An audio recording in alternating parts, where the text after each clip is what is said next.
Mari Bapak Ibu, kita akan membuka Alkitab kita yang diambil dari Habakuk. Habakuk pasal yang pertama.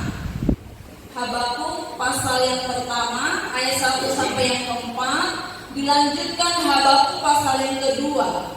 Sebelum Zefanya, sebelum Hagai ya, Habakuk hampir terakhir. Habakuk, Zefanya, Hagai, Zakaria, kemudian Maleakhi. Sudah betul boleh katakan amin. Saya akan membaca ayat yang pertama, Bapak Ibu ayat yang kedua. Nanti dilanjutkan pasal yang kedua ya, ayat 1 sampai yang keempat. Demikianlah firman Tuhan. Ucapan ilahi dalam penglihatan Nabi Habakuk. Silakan ayat 2.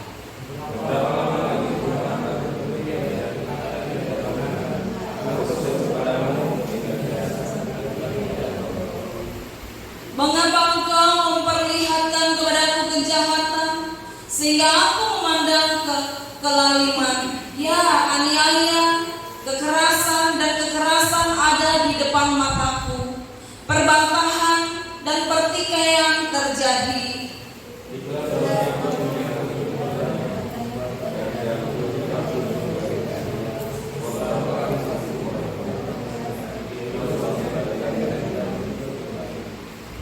Pasal yang kedua, ayat 1 saya. Aku mau berdiri di tempat pengintaianku dan berdiri tegak di menara. Aku mau meninjau dan menantikan apa yang akan difirmankannya kepadaku dan apa yang akan dijawabnya atas pengaduanku.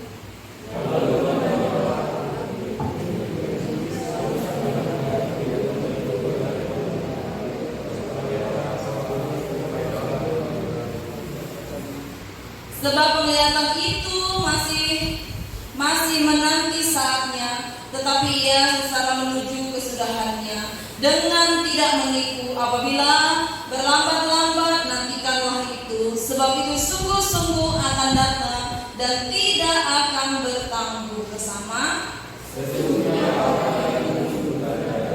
Tidak akan lurus hatinya, tetapi orang yang benar itu akan hidup oleh percaya. Bapak Ibu, poin hari ini mengajarkan saya dan juga Bapak Ibu itu pernahkah begini? Kalau minggu yang lalu itu pertanyaan saya itu, hal apa yang Bapak Ibu membuat Bapak Ibu menunggu bosan itu apa ya? Menunggu katanya ya, yang membuat saya dan Bapak Ibu bosan begitu ya. Banyak yang menjawab itu menanti, menunggu dan seterusnya. Betul? Menanti apa? Setiap kita pasti punya persepsi masing-masing dan juga punya pergumulan masing-masing, dan itu akan berbeda-beda setiap individu. Nah, hari ini Bapak Ibu dan saudara yang terkasih, ada seorang anak kecil yang ayahnya itu punya pekerjaan menjahit. Ketika seorang anak kecil melihat setiap hari ayahnya menjahit, dia melihat sisi dari bawah kain yang dijahit oleh ayahnya. Setelah itu Bapak Ibu dan saudara yang terkasih, ternyata ketika melihat benang-benang yang seperti berantakan, tersingkirkan begitu Bapak Ibu, benang itu terlihat, ketika lihat dari bawah berantakan sekali. Apa yang dijahit oleh ayahku ini tidak bagus sekali begitu ya Bapak Ibu.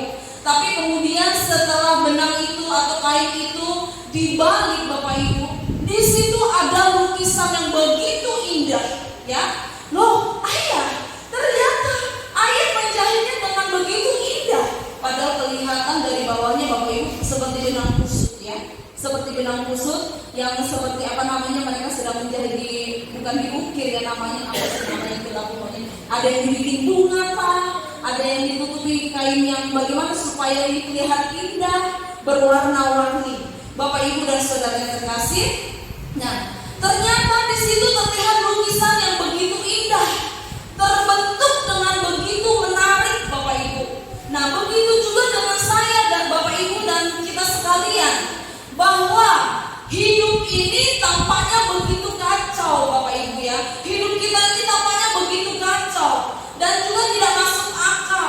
Tetapi di sisi Allah, di sini Ia sedang menenun sesuatu yang begitu indah ya, begitu luar biasa. Demikian juga kalau kita memperhatikan ayat yang pertama ya Bapak Ibu, Habakuk di sini. Habakuk itu begitu bingung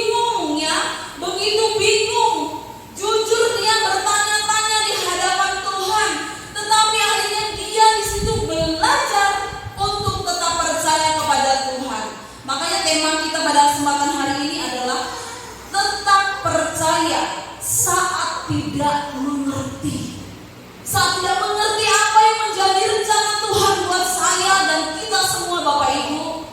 Tetap percaya saat tidak mengerti. Poin pertama, Bapak Ibu, kalau kita perhatikan ayat yang pertama, di sini Habakuk menyampaikan keluhannya di hadapan Tuhan. Dia menyampaikan isi hatinya di hadapan Tuhan. Mengapa engkau diam, Tuhan? Mengapa engkau diam?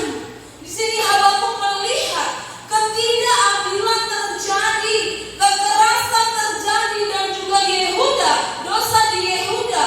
Kemudian dia bertanya-tanya dengan jujur, Bapak Ibu ya. Dia bertanya dengan jujur. Sampai berapa lama aku berteriak, dikatakan ya Bapak Ibu.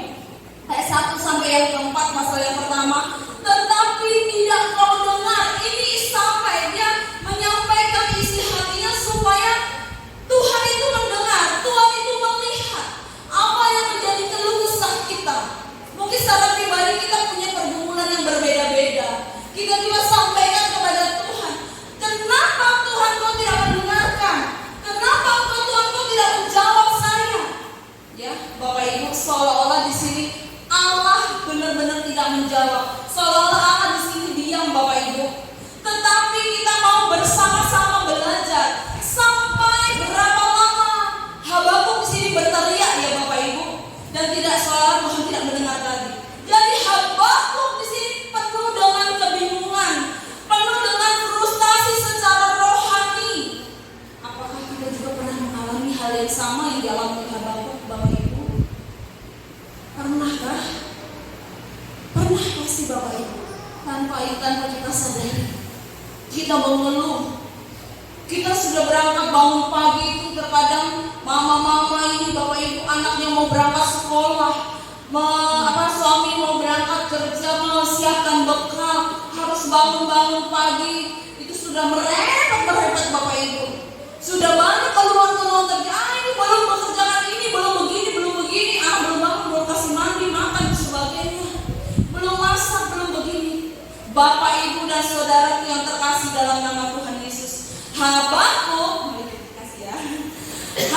di sini melihat ketidakadilan terjadi, Bapak Ibu. Jadi refleksi bagi saya dan juga Bapak Ibu dan saudara yang terkasih. Terkadang kita juga merasakan seperti Habakuk tadi ya. Seharusnya kita sebagai orang percaya ketika mengalami hal yang sama yang dialami oleh Habakuk, kita bertekuk lutut, kita berdoa, kita menyampaikan isi hatinya kepada Tuhan. Bukan banyak keluhan yang kita sampaikan. Kita merasa hidup kita selalu kurang, merasa hidup kita ini selalu tidak ada damai di dalam keluarga. Melihat suami, melihat istri, melihat anak, melihat cucu, terus tidak ada mengalami kedamaian. Pertanyaan untuk saya dan juga Bapak Ibu, apakah kita sering berserah kepada Tuhan, menyampaikan isi hati kita kepada Tuhan, seperti yang Habakuk alami Bapak Ibu dan saudara terkasih? Berapa lama lagi Tuhan? Dia terus berteriak, berapa lama? Dia bertanya Bapak Ibu. Namun kejujuran di hadapan Tuhan ini bukanlah sebuah dosa Bapak Ibu. Ketika kita sampaikan kejujuran di hadapan Tuhan, ini bukan dosa, tetapi ini adalah awal dari relasi yang mendalam Habakuk bersama dengan Tuhan. Kemudian yang kedua Bapak Ibu, Habakuk di sini menunggu di mana? Menara mengintai. Bapak Ibu, setia tidak di dalam doa, setia tidak di dalam bersekutuan, setia tidak kita terhadap pasangan, setia tidak terhadap keluarga kita. Pertanyaan ini Bapak Ibu, jawabannya ada di hati kita masing-masing. Pertanyaan itu boleh kita jawab di hadapan Tuhan, kita sampaikan, Tuhan ampuni jikalau saya belum setia. Tuhan ampuni saya tidak setia terhadap pasangan. Tuhan ampuni saya tidak setia untuk menjaga anak-anak saya. Dan seterusnya banyak sekali. Saya tidak setia melayani Tuhan, saya tidak setia, pokoknya banyak sekali. Sampaikanlah isi hati kita di hadapan Tuhan Bapak Ibu dan saudara yang terkasih. Di sini Bapak Ibu, Allah mau menjaga saya dan juga Bapak Ibu untuk tetap terbuka. Kita harus siap menerima teguran atau pengertian baru dari Allah. Allah menegur saya dan juga Bapak Ibu. Kita harus menunjukkan iman yang aktif, bukan iman yang pasif, Bapak Ibu. Bukan berarti ketika saya dan Bapak Ibu punya iman itu tidak ada masalah. Bukan tanpa masalah saya dan Bapak Ibu. Ketika saya dan Bapak Ibu terus belajar untuk tetap beriman dan percaya setia kepada Tuhan, tentunya setiap kita juga punya problem-problem tersendiri, Bapak Ibu. Benar kan? Iya. Tapi porsinya beda-beda. Tuhan, kenapa dia sepertinya baik-baik saja? Kalau kita hanya melihat di media sosial, Bapak Ibu, yang orang posting banyak baik-baik ya, baik-baik semua, padahal mungkin hatinya saat ini sedang bergejolak. Mungkin hatinya sedang gundah gulana, Bapak Ibu. Mungkin sedang betul-betul bergumul, yang saya dan juga Bapak Ibu tidak ketahui. Dia sebenarnya di balik tertawanya juga, Bu, pernah ya kita punya jemaat ini, saya nih kalau di gereja ini bisa lepas ketawa. Tapi nanti kalau saya sudah kembali lagi ke rumah, aduh saya pusing lihat anak-anak, saya pusing lihat suami tiap malam keluar malam dia pergi mabuk, tapi dia tetap setia melayani sampai akhir hayat. Sampai suaminya itu dipanggil Tuhan, Bapak Ibu, masih dalam keadaan yang saya tidak bisa pahami dia sudah bertobat atau belum, tapi masih hidup dalam kemabukan, judi. Dia pokoknya tidak begitu menghormati istrinya, Bapak Ibu. Tapi istrinya terus di dalam doa. Tapi ada beberapa mereka di antara mereka juga, Bapak Ibu, ketika istrinya terus mau berdoa untuk suaminya, lama-lama suaminya bertobat. Lama-lama suaminya ikut bersama-sama beribadah. Lama-lama ikut bersekutu memuji Tuhan dan memuliakan nama Tuhan. Hari ini Bapak Ibu, saya dan Bapak Ibu mau disegarkan terus lewat firman Tuhan. Supaya apa? Kita mau menunjukkan iman yang aktif, bukan iman yang pasif yang saya katakan. Menunggu harapan, menunggu jawaban doa itu di hadapan Tuhan. Saat doa kita mungkin belum dijawab, Bapak Ibu dan saudara yang terkasih, tetaplah di dalam menara pengintai. Tetaplah setia, tetaplah berdoa dan juga berpegang pada janji-janji Tuhan. Tidak ada kata terlambat, Bapak Ibu, untuk kita bertobat. Tidak ada kata-kata, oh saya sudah terlambat, saya sudah tua baru mau datang ibadah. Selagi kita masih kuat, Bapak Ibu, mari bersekutu, rajin, giat memuji Tuhan dan juga menyembah nama Tuhan. Dan yang ketiga, Bapak Ibu, kita mau belajar dari orang benar akan hidup oleh percaya. Pasal yang kedua tadi, orang benar akan hidup oleh percaya. Tuhan menjawab di sini, Bapak Ibu. Tuliskan penglihatan itu ya, ayat kedua sampai yang keempat. Tuliskan penglihatan itu. Artinya di sini ada janji Tuhan yang pasti akan digenapi, meski tampaknya begitu lambat. Ketika kita mau berseru, kita mau secara instan langsung dijawab oleh siapa? Oleh Tuhan kan, Bapak Ibu. Kita secara manusia maunya begitu, tetapi tidak semua yang Tuhan mau begitu. Hanya Tuhan itu yang tahu ya, Bapak Ibu. Hanya Tuhan yang tahu kapan dia akan menjawab ya. Tidak tahu kita ya. Jadi Bapak Ibu, di dunia ini pasti secara manusia ada kesombongan, ada juga kejahatan di mana-mana. Ada orang yang tidak jujur di mana-mana kita alami, Bapak Ibu. Di mana-mana banyak kejahatan. Bapak Ibu, akhir-akhir ini memang di Jayapura ini banyak orang yang meninggal ya, Bapak Ibu, yang istilahnya di dunia kejahatan begitu, Bapak Ibu. Tiba-tiba meninggal sudah kena begal, kena begini dan begitu. Makanya kita terus berdoa, berhati-hati ya, Bapak Ibu. Seperti Mega kan agak jauh dari perempuan, kalau pas pulang rapat sama pulang pas latihan kah, ada pelayanan begitu. Hati-hati ini kalau sampai rumah harus kabarin. Kalau sudah sampai itu saya sudah sampai, itu seperti saya sudah tenang begitu ya. Ini perempuan yang gadis, jadi pasti kita ini ya. Beda mungkin kalau Bang Riza laki-laki, sekalipun ini tidak perlu keluarga sekali ya. Bagaimana? Khawatir. Beda begitu ya, bisa melawan begitu. Nah Bapak Ibu dan saudara yang terkasih dalam nama Tuhan Yesus, Makanya setiap kita mau di dalam perjalanan, berdoalah supaya Tuhan bentengi, berdoalah supaya Tuhan lindungi. Bapak Ibu, makna penting hari ini adalah orang benar itu akan hidup oleh iman, ya. Orang benar itu akan hidup oleh iman, bukan oleh situasi. Jadi makna hari ini, firman Tuhan hari ini adalah iman bukan berarti semua yang kita rencanakan itu baik-baik saja, ya. Bukan baik-baik saja. Dan iman itu berarti tetap percaya walau belum kita ketahui, walaupun saya dan Bapak Ibu itu belum mengerti, ya, belum dijawab. Inilah iman Bapak Ibu yang menyelamatkan saya dan juga Bapak Ibu, ya, yang juga meneguhkan saya dan juga Bapak Ibu dan saudara terkasih. Roma pasal 1 ayat yang ke-17 di situ disampaikan, orang benar akan hidup oleh iman. Orang benar akan hidup oleh iman. Bapak Ibu dan saudara yang terkasih, Habakuk di sini memulainya di dalam Alkitab di sebuah saat menyampaikan keluhannya, keluh kesahnya, tetapi menutupnya dengan pujian, ya, dengan pujian. Sekalipun pohon ara tidak berbunga, namun aku akan bersorak-sorai di dalam Tuhan. Luar biasa sekali Bapak Ibu. Dari dia mengeluh kepada Tuhan, di sini Habakuk mulai belajar bersama dengan Tuhan, bersama menyerahkan, bersama untuk percaya kepada Tuhan. Tidak ada yang mustahil Bapak Ibu dan saudara yang terkasih dalam nama Tuhan Yesus.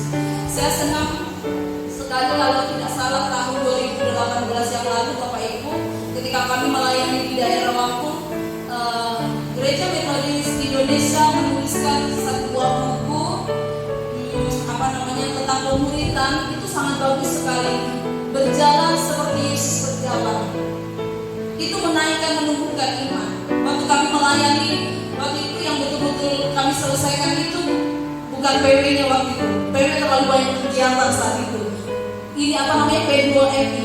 Dan seperti buku kelas metrik itu Bapak Ibu, dari pertama sampai akhir boleh diselesaikan, kita sharingkan. Jadi setiap pertemuan P2MI itu Bapak Ibu, di situ sharing tentang berjalan seperti Yesus berjalan. Bagaimana iman yang sesungguhnya sebagai kita orang yang lemah ini. Apakah ada yang berkata kita orang yang paling kuat di dunia ini? Tidak akan ada yang berani. Tapi oleh karena kuasa Tuhan, oleh karena Tuhan yang baik, yang boleh menolong saya dan juga Bapak Ibu, kita dikuatkan oleh Tuhan. Karena kita kuat sampai hari ini bukan karena kita yang kuat, tapi karena Tuhan yang terus menyertai langkah-langkah kita. Itu Bapak Ibu yang menjadi aplikasi kita. Jujur kepada Tuhan, tapi jangan mencari. Seperti Habakuk, ya, ayat yang pertama tadi, ya, dia jujur di hadapan Tuhan, dia menyampaikan keluh kesahnya kepada Tuhan, tapi dia tidak pernah menjauh dari Tuhan. Yang kedua, tetap setia menunggu. Seperti Habakuk di menara, Tuhan pasti berbicara pada waktunya.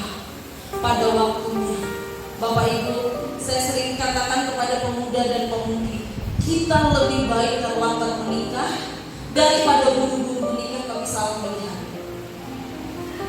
Kalau kita sudah salah langkah, salah pilihan, menyesal itu tidak ada di depan, tidak ada menyesal di belakang mana kita berada Bapak Ibu.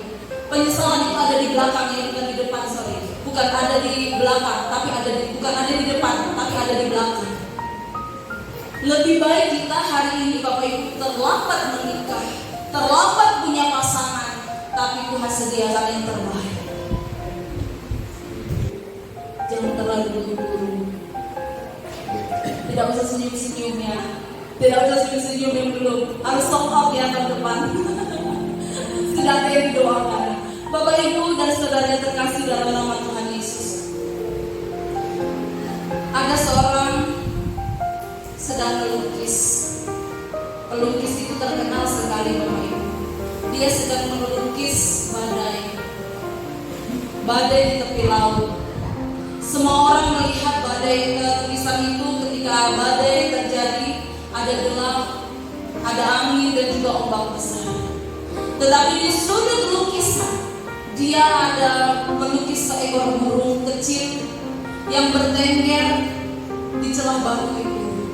Kemudian burung itu sambil bernyanyi di tengah-tengah badai. Pelukis itu berkata, itulah damai yang sejati. Bukan tanpa badai hidup kita ini, tetapi tetap tenang di tengah-tengah badai. Begitulah iman Habakuk, Bapak Ibu. Dan seharusnya iman kita juga sama seperti itu, Bapak Ibu. Sekalipun gelombang badai dalam rumah tangga yang tidak mudah kita lewati, tetapi kita tetap tenang menghadapi badai. Kita tetap tenang menghadapi persoalan itu. Sedang memperbaiki ekonomi, sedang memperbaiki keharmonisan keluarga, sedang memperbaiki keluarga kita menjadi keluarga yang takut akan Tuhan. Tetap tenang. Intinya kita tetap berserah kepada Tuhan. Tetap menyampaikan di hadapan Tuhan. Jangan menjauh dari Tuhan. Bersama-sama hari ini Bapak Ibu kita sudah belajar. Biarlah firman Tuhan hari ini juga boleh menguatkan hati dan pikiran kita untuk kita tetap tenang menghadapi persoalan. Tuhan Yesus memberkati.